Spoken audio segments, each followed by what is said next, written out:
So ITT roof, me and John here on the roof, the overview.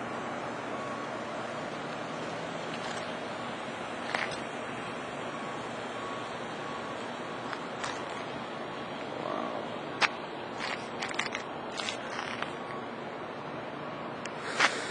Okay, large number of pitch pockets that need to be addressed in the specification. Large number of skylights. They have some sort of extension, metal termination that probably need to be removed in order to do the roof. There's smoke catches too. You can see the cable release for the Right, fire. and smoke catches. I mean, they're covered with mastic, so they need to be actually released to be free. A large air conditioner sitting on a high enough platform with the same metal termination that need to be removed, and the roof installed under, and then reinstall this. Some ponding water between few air conditioners. It doesn't look like it's water. It's more like some kind of oil was disposed in here, but overall it's dry. Some more ponding areas around the air conditioners. No visible water, but there was no rain for quite a while. Will be continuously coming again. So I mean, there's another water pumping station, sort of, and it's disposing water straight on the metal and rusting the metal completely. So the water obviously has to go into the roofing system and will deteriorate this very fast. So To get this water tight, you got to lift those units and get it. Yeah, this I would unit. recommend you put a stainless steel pan there if they want longevity from the building. It depends on the goals of the building, how long this building plans to be in use doing this operation. Again, we want to point out to the pitch pockets that are a huge amount around the roof perimeter. And go ahead, John. What we see occurring here is this may be the third or fourth generation of trying to get these watertight. And the reason it's happening is under wind deflection, which appears there would be a lot on this large windscreen. The angle iron just moves slightly. Over time, the asphaltic materials used in those pitch pockets have lost their petroleum product and become rigid, so they crack, and then we have water penetration.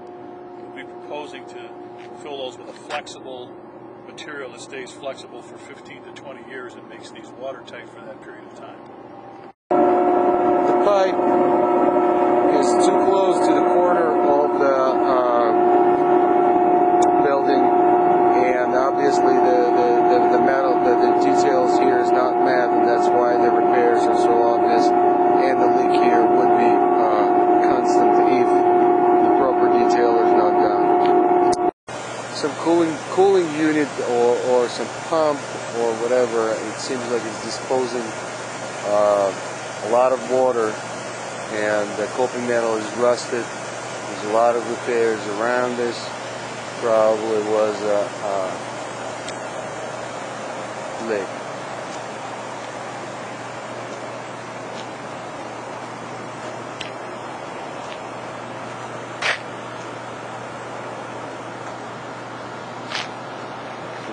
Another area with evidence of large repairs, attempt to repair,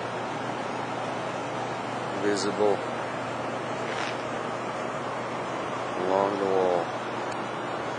One of the drains in the corner with a large overflow scupper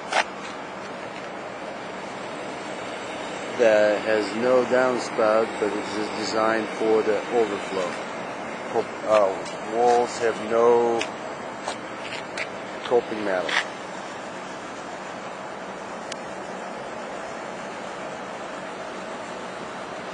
The major water entry possible on the carpet walls, because the carpet walls is sloped inside of the roof, and there is no coping metal or any sort of terminations besides the temporarily mastic. And as evidence, there is large repairs on each seam where the extension joints are. The point here is this is the original sealant used to seal the joints between the precast panels. And it's been addressed here as a roofing issue. However, if you look right here, you can see that there's a considerable gap in that sealant, which happens over time. They lose their elasticity. And as the building moves, it separates from the substrate. So this should be addressed with a coping cap to make sure that we don't have leaks around these joints through the life of those roofing systems.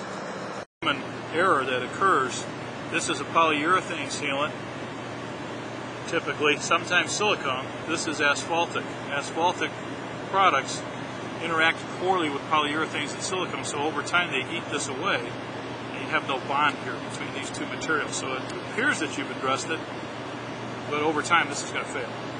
There you go. That's another common failure point of the modified systems cap sheets. They have a lot of asphalt in them, which is a good material, but over time the oils release from that. The petroleum releases to the environment and leaves them brittle. You can see all the cracking and crazing. So at change of direction, as the building's moving with thermal cycling and wind deflection, they crack and craze like this. So the introduction of a single ply system that's flexible there gives you a much longer life.